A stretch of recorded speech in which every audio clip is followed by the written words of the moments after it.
Truelove, Nutrition Program Manager at the Buncombe County Health Center. Welcome to Cooking for Your Health. Today we're in the home of Margaret Stroud Abernathy. Margaret is a nutritionist at the Health Center and has been there over 10 years. She is a registered dietitian and has her master's in health sciences. Margaret provides nutrition counseling to high-risk clients on our WIC program and is the expert on the special formulas they need. She also works closely with MANA Food Bank, ensuring that our emergency food pantry stays well stocked. When I asked Margaret when she started cooking, she couldn't remember. She's been cooking all her life and she loves it. What are you going to be cooking today, Margaret? A turkey breast in a crock pot. Well, let's go to the kitchen. Okay. Okay. Now, Margaret, what are you going to be cooking today? Well, we're going to be cooking a boneless, skinless turkey breast. And I bought some different turkey breasts, how you can buy them in the stores. This is the boneless, skinless that we're going to use today. You can also get them with a bone in, and it does have skin on it. You go up to the butchery and ask the man for these, and they weigh them. They may cost a little bit more, but you don't have to defrost them. The convenience is there. There's also the frozen boneless ones. These have a gravy packet in it. They also have been infused with a little bit of a some type of broth. They tend to be a little higher in salt. A little bit of advice: don't put the gravy packet in the crock pot. My husband did that. Wasn't good. The benefit with the ones with the bone is after you're done cooking them in the crock pot and you're eating it, you can take the bones and you can cook them down in a pot of water and make really good turkey broth. So let's move these two over because we don't need them. And we've got this turkey breast. Now I have washed this, and here's our crock pot. Now why did you wash that turkey breast? It just, in case there's some icky stuff on it, you just want to get it off and make it, cleaner. Okay. I'm not going to touch the turkey breast till just before I put it in because I don't want to have to go and wash my hands a whole lot. So the first thing I'm going to do is I have 3 ribs of celery and a medium onion. Now, why do you have those candles lit? Well, onions really bother my eyes. And if I have the candles lit, the gases that cause my eyes to burn and tear are burned away. So while I'm chopping, I burn them. I also don't open my mouth because that seems to help. Okay. And you learned another trick off of Food TV. Why don't you tell Strike a everybody that? match and blow it out and stick it in your mouth with the burnt end out. That helps get rid of the gases also. You're going to do a fairly rough chop. You don't want to have it real thin. And are you going to use the whole onion? I love onions. They have good stuff in them. Now, I also want to say I use a knife. I use a very thin knife for this. Some people prefer to use other types. This is my favorite knife. I don't think I could live without it. The celery is another savory vegetable, and it has some good stuff in it. When you are chopping something like this, you want to put your knuckles so that the knife hits the knuckles so you don't tend to cut your fingers quite as badly. It's a trick I learned from a chef.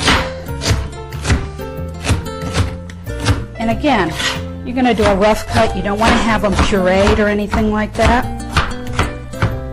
I may have to do that burn match trick. Are you having problems with the onion? Oh, yeah, it bothers me. Okay, I put them in a bowl because I want to mix the herbs around on them. And what herbs are you going to be using? I'll show you just a shake. Move my cutting board. And again, my cutting board was only for food that's going to be cooked. It's never going to have raw unless I don't ever use it for meat, and then I'm going to, be able to use it for vegetables and things like that. I have about a half a teaspoon of salt in this little bowl. And I buy bulk spices. I buy them at various places. You can buy them. I use a funnel and a chopstick to get them in my little jars. And I'm not very good at measuring, so I'm going to put just a wee bit of thyme in here, and this is ground thyme. You can use whole thyme leaves. What if I have fresh in my garden? You can chop that up if you want to. This is rosemary. I have found whole pieces of rosemary aren't real good. It's kind of like having pine needles in your food, so you don't want to do a whole lot of that. But the dried and ground are really, really good. And if you don't get it ground, you can always use a mortar and pestle for that. And then How are you adding that? this is a little bit of marjoram. And I save my old spice jars just because it's recycling and they have nice labels so you can figure out what they are. And this is some sage. Now this sage hasn't had anything done to it. So I'm going to take it and I'm going to put a little bit in my mortar and pestle, and I'm just going to kind of mush it up a little bit. And why would you do that? Well, if you don't, you tend to get little sticks, and it's kind of like you've eaten something from the woods. Okay. So Oh, you it's wanna I can just- smell it. Yeah, you're releasing really all good. kinds of good stuff in there. I think a mortar and pestle and a good knife are two of the most important things in a kitchen. Now I'm going to use a spoon and I'm going to mix this up, not perfectly, and then I'm going to put it in here. Now this is where you use your hands. Oh boy. Yeah, it's fun. You can get dirty. Reminds me of mud pies. If I didn't have all those spices, would that be okay? That would be fine. Sometimes I'll just use rosemary. I love rosemary. I've just become really addicted to rosemary recently. Or thyme. My mother came from Sweden, and when she was trying to make stuffing for the first time, the recipe said thyme, rosemary, and sage as ideas. Well, she didn't know what to put, what tasted like what, so she put them all in. So that's always what our dressing always tasted like, just because. Now, I'm going to spray my crock pot with a pan coat, and it doesn't matter what brand you use, simply because it's easier to clean. You put it in the dishwasher, and it's so wonderful. Now comes the part where your hands are going to get dirty. Turkey breasts are going to have an opening. And if you can kind of put some of your herbs and spices and vegetables in here and kind of fold it over, you're going to get some good juicy stuff in there. So Now, are you going to use all that? Oh, every bit of it. Okay. You know, we have to get our 9 fruits and vegetables a day. These count. That's the new recommendation from the USDA. Okay. Now this part is kind of tricky. You're going to kind of bring it out and fold it over. You kind of have to have fingernails to pick it up. And there it's in my pot. And I'm not going to be touching anything. I don't have to because, unfortunately, turkey and any kind of poultry have critters in them and you don't want. And I'm going to put just the rest of this. And again, it's fairly large pieces of vegetable. Kind of coat it up on top there. And will we eat those vegetables when it's time to Oh, we'll yes. serve them? Okay. They're very good. Okay. Now let's take a little break while I wash my hands, and we can, with the magic of TV, get out our other turkey breast, and we can talk about making gravy as well. Okay.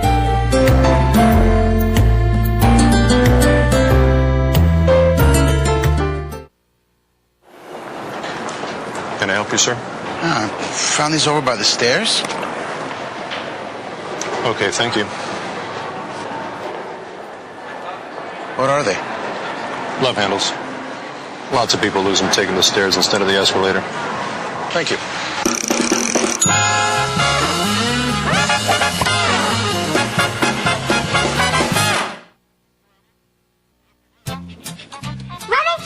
Hi, I'm Luis from Sesame Street. You are your child's first teacher, so make physical activity and eating right part of your routine. Not only will you feel great, but it'll make it easier for your children to stay healthy as they grow older. Dance time! It's the small steps you take to make a real difference for you and your children. Oh, does Luis know what time it is now? What time is it? Nap time!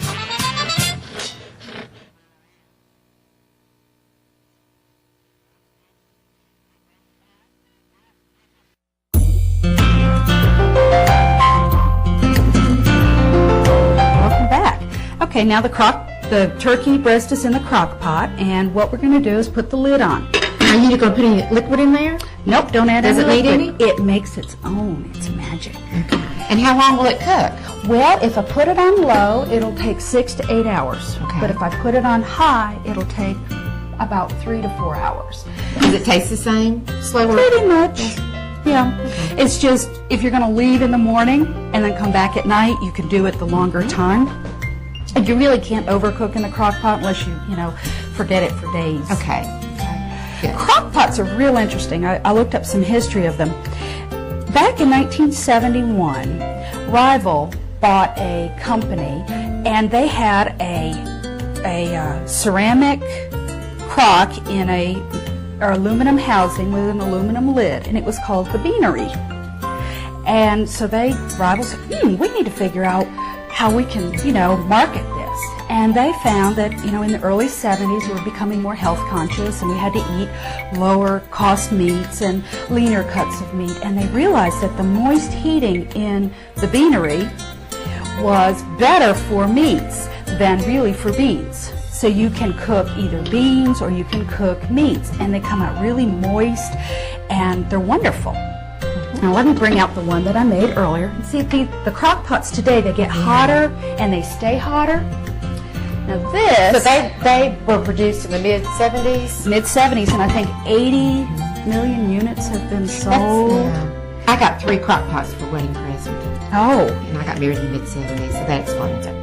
Now, you can see in here, there's liquid. There is liquid. There is. Now there's a little less liquid in here than would sometimes be because it sat for a little bit longer on warm, but it's real hot. There's a lot of steam coming up. So the juices were reabsorbed back into the turkey breast. Or they may have evaporated Evaporated. slightly. Now I'm going to take my 2 forks, and I find using 2 forks is better than 1. Whoops! That little lip on there is giving me a problem. It's going to fall apart. Okay. Well, this is how This still tender it tastes is. This is how tender. I mean, you don't even need to cut it with a knife. Oh my. Yes. And we have some vegetables that, of course, we're going to eat because they're yummy. They're nice and savory. I'm going to get as many of the vegetables out as I can. And this juice can be used for making a little bit of gravy. And we're going to make a low-fat gravy. How do you make it low fat? Very little fat added to it. Okay. Okay, because turkey breast, again, is a very low-fat food. And this is going to be real flavorful because it has a lot of the juices Herbs. from the herbs and the vegetables.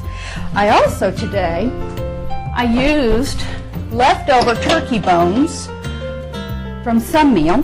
I put them in a bag in the freezer, and I made a good turkey broth. I stuck it in the freezer because there's a bit of fat on top. And I'm going to skim that fat and make a really good low-fat gravy. How long was that in the freezer? Probably about an hour. So it doesn't take long. No, it doesn't. And you don't have to buy those fancy things or anything. Okay. And this we're going to put in the garbage and not down the sink because it messes with the plumbing if it goes down the sink. And there's a little bit of fat in there, but it's not a terrible amount. And again, this turkey, I pretty much use the same herbs on all my turkeys, so this is going to have similar taste. So you're going to use it to make the I'm going to the use gravy. it in addition to that. Forgot my ladle. I'm going to put probably about a cup, maybe 2 cups in there, so we'll have some good gravy so we can all share. Here we go. And see, it's going to kind of dissipate some of the got a pot. pretty color. Yeah, it does, and it's going to get some of the pot stuff off of here. Okay, well, let's move over to the stove. Alrighty, now the first thing I'm going to do, I have a little bit of butter here. And I use butter because of the type of fat that's in it. It does have cholesterol, but it doesn't have any of the trans fat. And the trans fat is something that we've been hearing more and more about. I'm going to take it and I'm just going to melt it. And I'm going to make what they call a roux. And I use my good old cast iron skillets. If you ever cook acid foods in them, you're going to get a little iron from it. And they heat really, really well. I'm going to add just enough flour to kind of get thick in this. I'm not going to do too much, because then you get lumps. And you want the roux to cook down just a little bit, because otherwise it tastes floury. I need to do that with my right hand. Okay, probably put about a tablespoon or so in there, and I'm letting it cook just a little bit.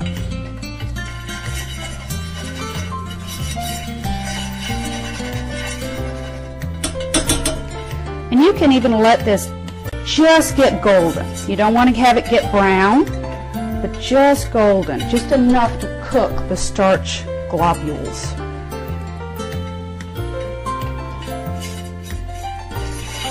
And then is the fun part. You take the juices, and again we've got a nice brown juice in here, and I'm going to add them. The little lumpy things are fine, because they're good lumps, they're not starch lumps. And then I'm going to get it all nice and whisked up.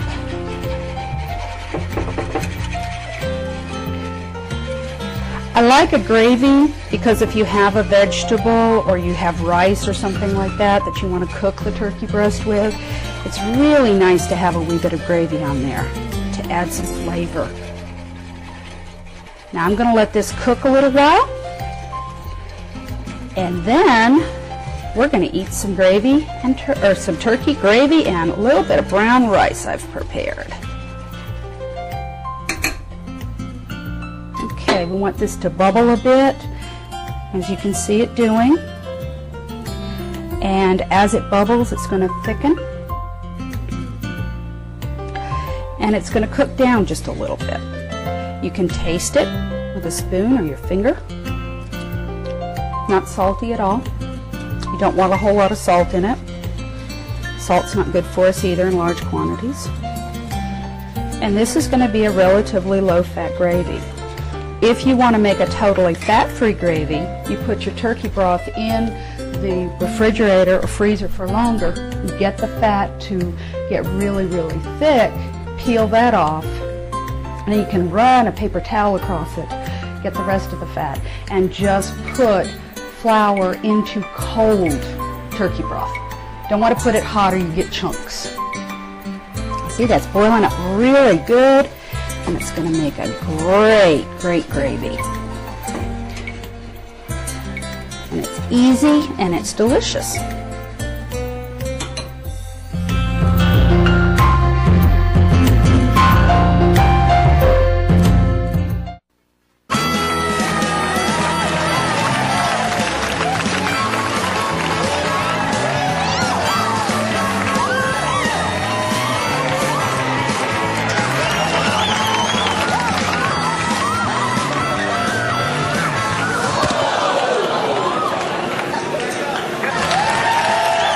Studies show babies who are breastfed are less likely to develop ear infections, respiratory illnesses, and diarrhea. Babies were born to be breastfed.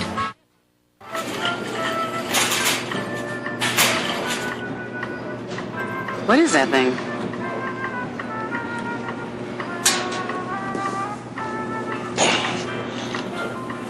Looks like somebody's double chin. Must have lost it snacking on fruits and vegetables.